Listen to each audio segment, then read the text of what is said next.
இது today result எப்படின்னா, நேற்று நைட்டு நல்லெண்ணெய் வச்சுட்டு மருதாணி பேக் போட்டோமா, நேற்று மார்னிங்கு அவரி போட்டு அதுக்கப்புறம் இது போல்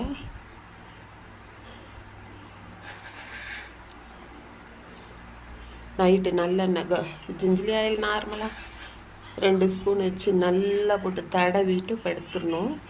அப்புறம் மார்னிங் டீ டிகாஷன் லைட்டாக போட்டுவிட்டு அப்ளை பண்ணிவிட்டு சும்மா 1 ஸ்பூன் அதோட தலையை நல்லா கொஞ்ச நேரம் கொண்டை போட்டு வச்சுக்கணும். பிறகு என்ன பண்ணணும்னா,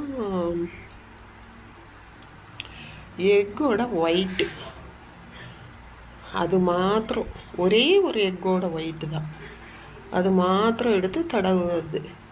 அந்த டீ டிகாஷன் எதுக்குன்னா, அது கொஞ்சம் ஈரப்பதம் கொடுக்கறதுக்காக. நைட் ஃபுல்லாக ஆயில் வச்சுருந்தோம் இல்லையா, அதுக்காக, கலரிங்காக கிடையாது.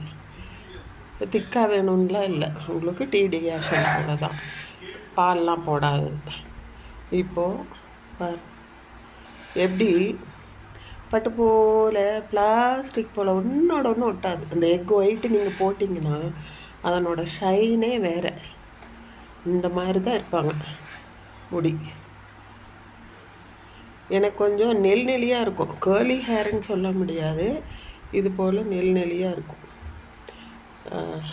ரொம்ப கேர்லிலாம் கிடையாது. ஆனால் ஒரு 2 தடவை 4 இன்ச்சு சாமிக்கு எடுத்து வச்சாச்சு. இப்போ இந்த அளவு இருக்கு. நீங்களும் இது போல் வீட்டிலே செய்யுங்க. அதுக்கப்புறம் எக்கு போட்டுட்டு ஒரு 10 மினிட்ஸ் இருந்தால் போதும். அது கொஞ்சம் ஈரமாகவும் ட்ரையாகவும் இருக்கும். நம்ம போயிட்டு வாஷ் பண்ணணும். ஷாம்பு வச்சுட்டு வாஷ் பண்ணணும். ஷாம்புவை எப்போவும் டைரெக்டாக போடக்கூடாது. கொஞ்சம் வாட்டர் விட்டு டைலூட் பண்ணி கிண்ணத்தில் வச்சு அதில் போடணும். ஒரு பேக்கெட் போதும். இவ்வளோ முடிக்கு ஒரு பேக்கெட், குட்டி பேக்கெட் போதும். இன்னும் நான் சிக்கு கூட சரியாக எடுக்கலை, உங்களுக்கு காமிக்கிறேன் எப்படி இருக்கு. ஓகே, பாய். ஃபாலோ பண்ணுங்கள், என்னோடய சேனலை சப்ஸ்கிரைப் பண்ணுங்கள்.